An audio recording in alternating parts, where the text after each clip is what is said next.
welcome to In the Know Episode 2. Today we'll be discussing the spawn system. As an example, we're going to be using the map Showdown. Now, I know my gloves and AK here are pretty sexy, so if you're interested in using either of these skins, creating your own, or finding more from other people, click the bottom right annotation for my tutorial on how to do that. Now onto the spawn system. These are the two starting spawns for Showdown. Starting spawns are the most predictable you're ever going to experience in Call of Duty. Every game players are going to spawn at these locations in the start. This seems simple, but it's actually a really powerful piece of information, and it's going to have a lasting effect on your success throughout the course of any game. Now you can see here that there are three basic routes players are going to be able to take at the start of a match. You need to anticipate their movements, and you need to abuse this knowledge as much as possible. For our example, we're going to be using this route. Now, a few things can happen when players come out of their spawns. They can both take defensive positions, as you see here, try to wait for the other to make a mistake by moving out of their cover and into their line of sight. One might take a defensive position and the other rush, in which case the enemy is most likely going to die. Or one can anticipate their enemy's position and through testing develop what is called a set nade.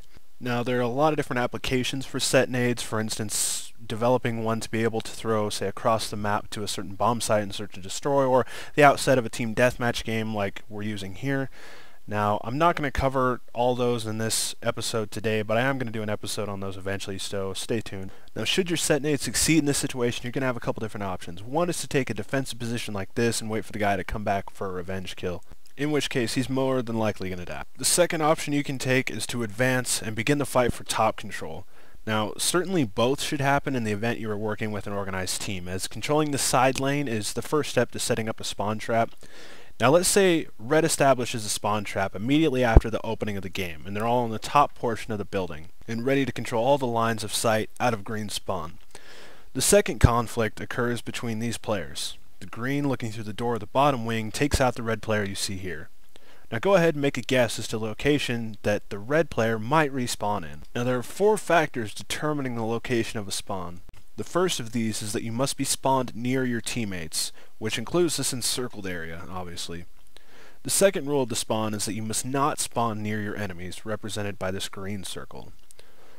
The third factor is that you must not spawn within the line of sight of your enemies, demonstrated by this kind of rotated demon head with horns and such. The fourth rule is that the game attempts to change the actual spawn location every 30 seconds. Now remember your guess and compare it with the rules I've presented. Your answer should be something like this. Now, over time, by actively applying this knowledge, you're going to be able to predict the vast majority of spawns. Now, I know some of you are thinking, but sometimes people spawn right behind me. It doesn't make any sense given these rules.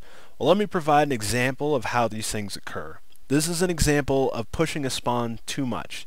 In this case, though a player may be positioned across the map, the team pushes too far into the enemy spawn, and thus the enemies are forced to spawn elsewhere, meaning that the player across the map is going to be vulnerable to enemies respawning him and killing him from places he doesn't expect. Also, as game size increases, the instances of this kind of situation are going to increase as well. And yeah, I'm talking to you 50 slot TDM players. Now, there are a couple exceptions to these rules that are pretty notable, so let's go over those. In a free-for-all game, the spawns are a little bit different. You have no team, so the enemies are everywhere. Now say you kill an enemy, the game is going to attempt to respawn them as close as possible to you, while also trying to avoid enemy lines of sight. Now given this information, the game is most likely to spawn the enemy that you just killed in this picture in one of these 2 points. Also, headquarters spawns work in the same way, only you respawn as close as possible to the headquarters. Now for sabotage, domination, and capture the flag, all four of the rules apply to these game types with one added rule. In these game types, players are going to spawn near their home flag or bomb site until enemies have completely overrun them. That means that the 30-second timer is just going to try to be as close as possible to the flag or the bomb site or whatever. So this means that if you're trying to take that B flag in domination, or you're trying to get that bomb plant in sabotage, you're going to need to use this knowledge to predict which corner they're going to come around after they respawn so that you can get that bomb plant or capture that flag. This concludes our discussion of the spawn system for today. Next Tuesday, we're going to be covering the basics of bullet penetration and how cover works. Please click the like button. I put a lot of effort into these, and subscribe to stay tuned for future episodes. They're going to be out every Tuesday. And as always, have a nice day.